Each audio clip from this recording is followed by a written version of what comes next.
Language में आता है। ठीक है, हाई लेवल लैंग्वेज अब क्या होता है, तो हाई लेवल लैंग्वेज क्या होता है, आपके इंग्लिश के शब्दों का इस्तेमाल किया जाता है, नेमोनिक्स का इस्तेमाल किया जाता है और सिंबल्स का इस्तेमाल करके हम क्या करते हैं, डिजाइन करते हैं ऐसा लैंग्वेज जिसको हम क्या करते हैं, कंप्यूटर तक समझा सकते हैं। तो वो होता है अपना हाई लेवल लैंग्वेज। अब हम यहाँ पे क्या पढ़ रहे हैं, C++ का प्रोग्रामिंग लैंग्वेज। तो C++ प्रोग्रामिंग लैंग्वेज से पहले हम समझते हैं क्या कॉन्सेप्ट, C++ के लिए हम कौन सा कॉन्सेप्ट का इस्तेमाल किए। तो प्रोग्रामिंग लैंग्वेज में दो तरह के कॉन्सेप्ट होते हैं। ठीक है, दो तरह के आपके कॉन्सेप्ट होते हैं। पहला होता है आपका POP, दूसरा होता है आपका OOP। POP मतलब प्रोसीजरल ओरिएंटेड प्रोग्रामिंग। ठीक है, POP मतलब क्या होता है, प्रोसीजरल ओरिएंटेड प्रोग्रामिंग या फिर प्रोसीजरल ओरिएंटेड पैराडिग्म भी बोलते हैं इसको। और दूसरा होता है आपका ऑब्जेक्ट ओरिएंटेड प्रोग्रामिंग या फिर ऑब्जेक्ट ओरिएंटेड पैराडिग्म। ठीक है, यहाँ पे C++ क्या है, आपका ऑब्जेक्ट ओरिएंटेड प्रोग्रामिंग है। ठीक है, C++ आपका है ऑब्जेक्ट ओरिएंटेड प्रोग्रामिंग। तो हम कॉन्सेप्ट पे देखें क्या कि आपका कॉन्सेप्ट कौन सा काम करता है C++ के लिए, OOP। अब अगर हम यहाँ से अगर हमें कोई पूछे कि दोनों में अंतर क्या है, तो यहाँ पे दोनों में है तो बहुत सारे अंतर, लेकिन हम यहाँ पे मेजर डिफरेंस देखते हैं। मेजर डिफरेंस क्या होता है कि यहाँ पे पूरा ध्यान किस पे दिया जाता है, प्रोसीजर पे। ठीक है, पूरा ध्यान दिया जाता है प्रोसीजर पे कि आपका जो प्रोग्राम है वो कौन से स्टेप से होकर बना हुआ है। ठीक है, जैसे आप मान लो कोई खाना तैयार कर रहे हैं, कोई रेसिपी तैयार कर रहे हैं, तो उसमें आपने क्या किया, पहले एक एक स्टेप्स करके आप क्या करते हो, इंस्ट्रक्शन को फॉलो करते हो। तो वही इंस्ट्रक्शन ही कहलाते हैं यहाँ पे प्रोसीजर। इन प्रोसीजर को हम यहाँ पे नाम दिए हैं फंक्शन। ठीक है, हम यहाँ पे उन प्रोसीजर्स को क्या बोलते हैं, फंक्शन। और आपका ऑब्जेक्ट ओरिएंटेड प्रोग्रामिंग का जो कॉन्सेप्ट है वो पूरा का पूरा किस पे बेस है, क्लास एंड ऑब्जेक्ट पे। ठीक है, क्लास एंड ऑब्जेक्ट पे आपका पूरा कॉन्सेप्ट बेस है। अब इसका यहाँ पे एक उदाहरण के थ्रू आपको मैं इसको समझाता हूँ, POP और OOP का कॉन्सेप्ट को। जैसे अगर मान लो एक कंपनी है, ठीक है, एक कंपनी क्या कर रही है, कार बना रही है, एक ब्रांडेड कार बना रही है। और दूसरा क्या है, एक जो बाहर का कबाड़ी वाला व्यक्ति है वो भी क्या कर रहा है, एक कार बना रहा है। अब कंपनी के पास कार बनाने के लिए क्या है, पूरी रिसोर्सेज है, फैक्ट्री है, वर्कर्स है। तो वो क्या करेगा कि अपना खुद का पार्ट्स डिजाइन करेगा, खुद का पार्ट को क्या करेगा, मोल्ड करेगा, बनाएगा, खुद का इंजन बनाएगा। लेकिन जो बाहर का जो कबाड़ी वाला व्यक्ति है उसके पास ना तो उतने पैसा है ना तो उतना रिसोर्स है, तो वो क्या करेगा, जुगाड़ लगाएगा। ठीक है, कोई दूसरे कंपनी का इंजन खरीदेगा, कोई दूसरे कंपनी का डोर खरीदेगा, कोई दूसरे कंपनी का क्या करेगा, व्हील चक्का खरीदेगा। इस प्रकार से क्या करेगा, वो अपना कार बनाएगा और आपका कंपनी वाला क्या करेगा, अपना कार बनाएगा। तो यहाँ पे POP को हम कैसे समझेंगे कि कंपनी है, एक ब्रांडेड कंपनी है जो क्या कर रही है, अपना खुद का कार मैन्युफैक्चर कर रही है। और OOP वाला जो क्या है, एक व्यक्ति है जो कि अपना जुगाड़ के थ्रू क्या कर रहा है, कार को बना रहा है। तो यहाँ पे होगा क्या कि दोनों ने क्या किया, कार बना लिया। अब POP वाले व्यक्ति ने क्या किया, एक स्टेप्स प्रोसेस किया। जैसे फैक्ट्री में है, पहले उसने इंजन असेंबल किया, उसके बाद बॉडी बनाया, बॉडी को मैन्युफैक्चर किया। ठीक है, बॉडी को गैल्वेनाइज किया, फिर दरवाजे जोड़े, फिर मैंने कि बाकी के जितने भी पार्ट्स हैं उसने क्या किया, उस कार में फिट किया। लास्ट में उसने इंजन डाला, फिर ऊपर के कवर ववर उसने जोड़ना चालू किया। ठीक, जाके आपका कार क्या हो गया, तैयार हो गया। यानी कि आपका जो कंपनी वाले ने क्या किया, पूरा स्टेप्स जो है डिजाइन किया, उस स्टेप्स को फॉलो करके उसने कार को बनाया, उस कार को टेस्ट किया, उस कार को लॉन्च कर दिया। अब OOP के कॉन्सेप्ट में क्या है, जो व्यक्ति है उसको क्या है, भाई उसको तो कोई प्रोसीजर मालूम नहीं है, कार कैसे बनता है। ठीक, उसने थोड़ा मोटा यूट्यूब में क्या कर लिया, देख लिया। तो उसने क्या किया, उसको जो जो रिसोर्सेज पहले मिले उसने क्या किया, उसे जोड़ दिया। जैसे उसे मान लो टायर मिल गया तो उसने 4 टायर इकट्ठा कर लिए, बॉडी मिल गया तो बॉडी में 4 टायर को फिट कर लिया। मतलब कहना क्या चाहता हूँ कि यहाँ पे जो अपन जो है प्रोसेस पे ध्यान नहीं देते कि पहला स्टेप क्या था, दूसरा स्टेप क्या रहेगा, तीसरा स्टेप क्या रहेगा। जो मिलते जा रहा है उसे आप क्या कर लो, जोड़ दो। ठीक है, जो भी मिलते जा रहा है उसे आप क्या करो, जोड़ो। तो ये होता है आपका डबल ओपी, जो क्या है आपका ज्यादा इजी है, जो भी मिलता है उसे आप क्या करो, जोड़ते जाओ। अब आगे चलो, मान लेते हैं कि जो आपका कार था पीओपी से बना हुआ, उस कार में क्या हुआ, कुछ खराबी आ गई। तो जैसे मैंने ही वो कार खरीदी, मेरे कार में क्या हो गई, खराबी आ गई। अब मेरा कार जो है कौन से कंपनी का है, मारुति कंपनी का है। तो मैं क्या करूंगा, किसके पास जाऊंगा भाई, मारुति वाले के पास जाऊंगा कि मेरे कार का ये पुर्जा खराब हो गया, दे दो, तो जाके मेरा कार क्या होगा, ठीक होगा। पर उस व्यक्ति का कार जो डबल ओपी के कॉन्सेप्ट से बना है, वो क्या करेगा, उसका तो कोई कार का कोई ब्रांड नहीं है, वो तो कोई सा भी उठाएगा और कोई सा भी कहीं पे भी, मतलब जिस जगह पे जो चीज खराब हुआ है वहां पे लगा देगा। तो यहाँ पे आप देख रहे हो कि जो डबल ओपी है ये किसी पे डिपेंड नहीं करता है, ठीक है, चाहे कुछ रहे ना रहे, इसका काम क्या होगा, चलते रहे। ठीक, यही दो कॉन्सेप्ट का इस्तेमाल करते हैं हम प्रोग्रामिंग में भी। तो C++ हमारा क्या है, डबल ओपी पे आधार है, यानी ऑब्जेक्ट ओरिएंटेड प्रोग्रामिंग पे आधार है। अब आते हैं अगला, हिस्ट्री। तो C++ की हिस्ट्री क्या कहलाती है, तो इसकी जो हिस्ट्री है वो चालू होती है 1972 से। इससे पुरानी हिस्ट्री नहीं जाएंगे, बस यहाँ से स्टार्ट करेंगे 1972 में क्या आया, सी लैंग्वेज आया, ठीक है, सी लैंग्वेज आया।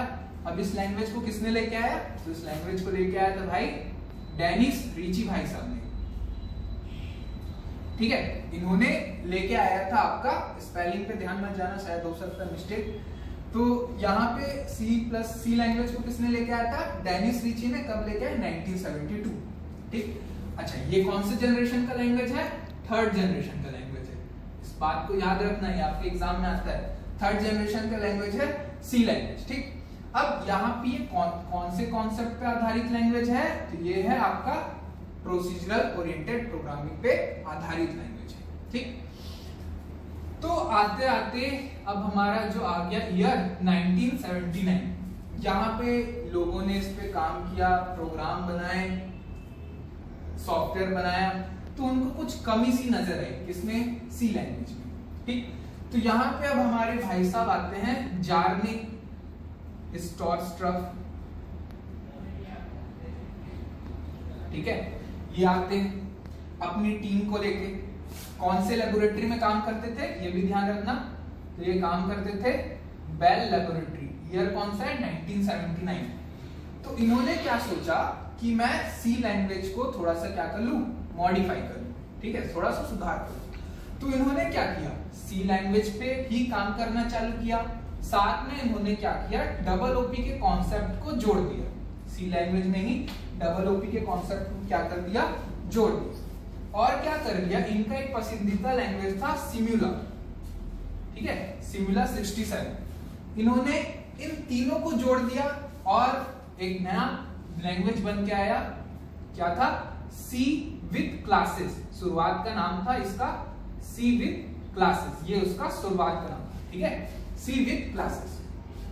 तो बाद में इसी सी विद क्लासेस को नया नाम क्या दिया गया, C++, ठीक है। तो ये है आपकी हिस्ट्री C++ की, कहां से स्टार्ट हुई थी, 1972 में डेनिस रिची ने प्रोसीजरल ओरिएंटेड प्रोग्रामिंग के कॉन्सेप्ट बनाया था, क्या, सी लैंग्वेज। फिर 1979 में जार्निक स्टॉर्स्ट्रफ ने बेल लेबोरेटरी में सी लैंग्वेज को में क्या मिला है, ऑब्जेक्ट ओरिएंटेड प्रोग्रामिंग का कॉन्सेप्ट मिलाया, सिमुला 67 का कॉन्सेप्ट मिलाया और नाम क्या दिया उसका, सी विद क्लासेस, ठीक है। अब इसी को उन्होंने नया नाम दे दिया, क्या, C++ का नाम दे दिया। यहाँ पे आपको नोट करने वाली पॉइंट क्या क्या है, C++ कौन से जनरेशन का लैंग्वेज है, थर्ड जनरेशन का लैंग्वेज है। ईयर कौन सा है, 1979। बनाने वाले का नाम क्या है, जार्निक स्टॉर्स्ट्रफ, ठीक है। कहां पे बनाया था, बेल लेबोरेटरी। पुराना नाम क्या था, सी विद क्लासेस, ठीक है। नया नाम क्या है, C++, या फिर इसे क्या कहते हैं हम लोग, एक्सटेंडेड सी कहते हैं, ठीक है, क्योंकि ये बना किससे, सी लैंग्वेज से बना है, इसलिए इसको क्या कहते हैं, एक्सटेंडेड सी कहते हैं, ठीक। अब आते हैं हमारे फीचर्स के ऊपर कि हमारा जो C++ लैंग्वेज है इसकी ऐसी क्या क्या विशेषता है। तो C++ का जो लैंग्वेज है, ये इसका पूरा जो विशेषता है किसके ऊपर बेस्ड रहेगा, ऑब्जेक्ट ओरिएंटेड प्रोग्रामिंग पे।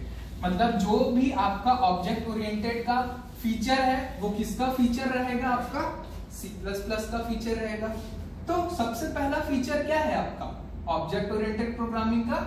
वो है आपका क्लासेस। ठीक है, ये आपका पूरा पहला फीचर है। दूसरा फीचर क्या है आपका? ऑब्जेक्ट। ठीक, तीसरा फीचर है आपका डेटा एब्स्ट्रैक्शन। ठीक है, डेटा एब्स्ट्रैक्शन। और चौथा फीचर है आपका एनकैप्सुलेशन। पांचवा फीचर है आपका इनहेरिटेंस। छठवा फीचर है आपका पॉलीमॉर्फिज्म और सातवां है आपका मैसेज पासिंग।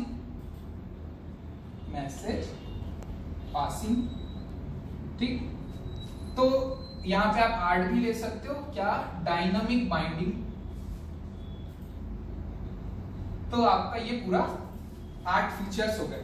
अब इसी फीचर पे ही आपका पूरा जो है सिलेबस कवर करता है। आपको मतलब क्या पढ़ने, पूरे ये फीचर्स पढ़ने। ठीक है, तो क्लासेस क्या होता है कि हम जो भी अपने प्रोग्राम लिखेंगे, ठीक है, अपन प्रोग्राम में जो भी कुछ लिखेंगे वो किस रूप में रहेंगे? क्लासेस के रूप में रहेंगे। जैसे अगर मैं कहूं कि मेरा जो बॉडी है, ह्यूमन बॉडी, हमारा जो इंसानी शरीर है, उसको हम क्या करते हैं, कैसे बनाएंगे? तो हम उसको कैसे बनाएंगे? हाथ बनाएंगे। ठीक है, 2 हाथ बनाए, 2 पैर बनाए, 2 नाक बनाए। ठीक, तो इन्हीं को क्या कह रहे हैं? क्लासेस। ठीक है, अपना जो प्रोग्राम का जो मेन जो आपके प्रॉब्लम है उनको आप किस में बनाओगे? क्लासेस के रूप में बनाओगे। इन्हीं क्लासेस को जोड़ जोड़ के क्या बनेगा? आपका एक प्रोग्राम बनेगा और उन्हीं प्रोग्राम से क्या बनेगा? आपका सॉफ्टवेयर बनेगा। अब ऑब्जेक्ट क्या होता है? अब देखो, इन क्लास आपने क्या बनाया? क्लासेस बनाया, यानी आपने हाथ पैर जोड़ के क्या बनाया? इंसान का शरीर बना दिया। अब आप क्या कर, आपके पास क्या है? ऑब्जेक्ट। अब मतलब इनको काम कैसे करोगे? जो आपका हाथ पैर है उनका उसका आप इस्तेमाल कैसे करोगे? तो उनका इस्तेमाल किससे करोगे? आप ऑब्जेक्ट, यानी क्लासेस को आप इस्तेमाल कैसे करोगे? ऑब्जेक्ट। तो आप इसको ऐसे समझो कि क्लासेस ताला है और ऑब्जेक्ट क्या है? उसका चाबी। ठीक है, आप बिना चाबी के ताला को खोल नहीं सकते ना, बिना ऑब्जेक्ट के क्लासेस को एक्सेस नहीं कर सकते। तीसरा आपका फीचर है डेटा एब्स्ट्रैक्शन। डेटा एब्स्ट्रैक्शन का मतलब क्या है? छुपा देना। मेन चीजों को क्या करना? छुपा देना, या फिर पूरे प्रोसेस को क्या करना? छुपा देना। क्या कहलाता है? Data abstraction. उदाहरण के लिए जैसे आप लोग क्या करते हो? गाड़ी चलाते हो। गाड़ी में आप क्या करते हो? ब्रेक दबाते हो, एक्सीलरेट करते हो, ठीक है, गियर बदलते हो, ये सब करते हो तो आपकी गाड़ी चलती है। लेकिन गाड़ी चलती कैसे? कब? इंजन से। इंजन में क्या होता है? कंबशन होता है। ठीक है, आग जलती है, आग बुझती है, ऑक्सीजन आता है, ये सब आपको दिखाई देता है क्या? नहीं दिखाई देता है। ठीक है, बस आपको क्या दिखता है कि पता चलता है कि गाड़ी चल रही है। दूसरा एग्जांपल बताता हूं, जैसे कि आप क्या करो? इंटरनेट चलाते हो। किस में चलाते हो? ब्राउजर में चलाते हो। ठीक है, अब ब्राउजर में आपको जब कंप्यूटर नेटवर्क पढ़ाया गया था तो आपको बताया गया था कि यहाँ पे हम लोग क्या करते हैं? प्रोटोकॉल्स का इस्तेमाल करते हैं, बहुत सारे प्रोटोकॉल्स, HTTP लैंग्वेज का इस्तेमाल करते हैं। ठीक है, कौन से OSI के मॉडल्स के लेयर्स का इस्तेमाल होते हैं, पर वो सब इस्तेमाल आपको दिखाई देता है क्या? नहीं दिखाई देता। आप क्या करते हो? ब्राउजर के URL में क्या करते हो? बस लिंक को टाइप करते हो, गो बटन दबाते हो और वो पेज क्या हो जाता है? ओपन हो जाता है। तो कौन सा प्रोटोकॉल इस्तेमाल हो रहा है, क्या है, कहां पे इस्तेमाल हो रहा है, ये सब आपको दिखाई दे रहा है? स्विचिंग दिखाई देता है क्या? नहीं दिखाई देता है, कुछ नहीं दिखाई देता। तो यही क्या है आपका डेटा एब्स्ट्रैक्शन, कि आपको प्रोसेस को क्या करना? छुपा देना। क्यों छुपा देना? ताकि जो यूजर है, इस्तेमाल करने वाला, उसे वो सब झंझट का सामना करना ही ना पड़े। अगला होता है इनकैप्सुलेशन। इनकैप्सुलेशन का मतलब क्या है? रैपिंग अप ऑफ डेटा, यानी कि सब डेटा को क्या करना? एक जगह पे इकट्ठा बांध करके रखना। ठीक है, सबको इकट्ठा क्या करना? सब data, function, data members, object, सबको क्या करेंगे? हम बांध करके रखेंगे। उसी को क्या बोलते हैं? एनकैप्सुलेशन। इनहेरिटेंस का मतलब क्या होता है कि आप क्या करना? एक क्लास के फीचर को दूसरा क्लास क्या कर सकता है? इस्तेमाल कर सकता है। ठीक है, यानी एक क्लास में आपको कुछ पसंद आ रहा है, आपने अपना प्रोग्राम बनाया है, उस पहले वाले प्रोग्राम में आपको कुछ चीज पसंद आया है, आप उसको क्या करना चाहते हो? दूसरे क्लास में क्या करना चाहते हो? इस्तेमाल करना चाहते हो। उसी को बोलते हैं इनहेरिटेंस। ठीक है, एक एग्जांपल, जैसे जो मदर फादर है, मदर फादर के जो गुण होते हैं या फिर DNA होते हैं, वो किस में जाते हैं? उनके बच्चों में जाते हैं। ठीक है। तो वही है आपका इनहेरिटेंस, यानी कि आपको किसी क्लास का कोई फीचर, कोई रिजल्ट, कोई डेटा मेंबर इस्तेमाल करना है तो आप उसको क्या कर सकते हो, इनहेरिट कर सकते हो, ठीक है। फिर अगला होता है पॉलीमॉर्फिज्म। पॉलीमॉर्फिज्म का शाब्दिक अर्थ क्या है कि एक से ज्यादा रूप, ठीक, एक से ज्यादा रूप। तो यहाँ पे आपको डबल कॉपी का जो कॉन्सेप्ट है उसमें आपको एक सुविधा मिलती है कि अगर आपने एक डेटा मेंबर बनाया है और उसका फलाना काम है तो आप क्या कर सकते हो, उसी नाम से दूसरा डेटा मेंबर क्या कर सकते हो, क्रिएट कर सकते हो। या फिर आप क्या कर सकते हो, नाम को रहने दो, उसका काम को क्या कर दो, चेंज कर दो, ठीक है। नाम को रहने दो, उसका काम को क्या करो, चेंज कर दो। वो होता है आपका पॉलीमॉर्फिज्म, ठीक है। अगला होता है मैसेज पासिंग। मैसेज पासिंग क्या होता है कि जो आपके मेथड होते हैं, जो आपके प्रोग्राम के अंदर मेथड होते हैं, वो एक मेथड क्या कर सकते हैं, दूसरे मेथड को क्या करेंगे, कॉल कर सकते हैं, बुला सकते हैं। मान लो उनको कुछ वेरिएबल या वैल्यू की जरूरत है तो उन लोग क्या कर सकते हैं, एक दूसरे को कॉल कर सकते हैं। जैसे मैं अपने दोस्त को क्या कर सकता हूँ, बुला सकता हूँ, तो वैसे ही मेथड एक दूसरे को क्या कर सकते हैं, कॉल कर सकते हैं। ऑब्जेक्ट एक दूसरे को क्या कर सकते हैं, कॉल कर सकते हैं। कहाँ पे, रन टाइम पे, यानी प्रोग्राम जब चालू है उसी समय कॉल कर सकते हैं, उसको बोलते हैं मैसेज पासिंग, ठीक है। और डायनेमिक बाइंडिंग क्या होता है, डायनेमिक बाइंडिंग यानी ये भी देखो, डायनेमिक यानी प्रोग्राम चालू है, ठीक है, प्रोग्राम में भी बंद नहीं है, प्रोग्राम चालू है, यानी कि डेटा मेंबर रैम में जाके स्टोर हो रहे हैं, रैम से जाके रैम से क्या करें, वैल्यू एक जगह से दूसरी जगह पास हो रही है, ये सब काम हो रहा है, ठीक है, प्रोग्राम चल रहा है। उसी चलने की स्थिति में आप क्या करोगे कि किसी वैल्यू को दूसरे किसी वेरिएबल के अंदर क्या करोगे, वैल्यू को स्टोर कर दोगे, यानी कि क्या करोगे, आप उसमें बाइंड कर दोगे, उसी को बोलते हैं डायनामिक बाइंडिंग, ठीक है। तो ये आपके पूरा जो मेन 8 फीचर्स है, इसी के ऊपर आपका C++ बेस है आपके सिलेबस में, ठीक है। तो आज के लिए हम इतना देखते हैं, ठीक है।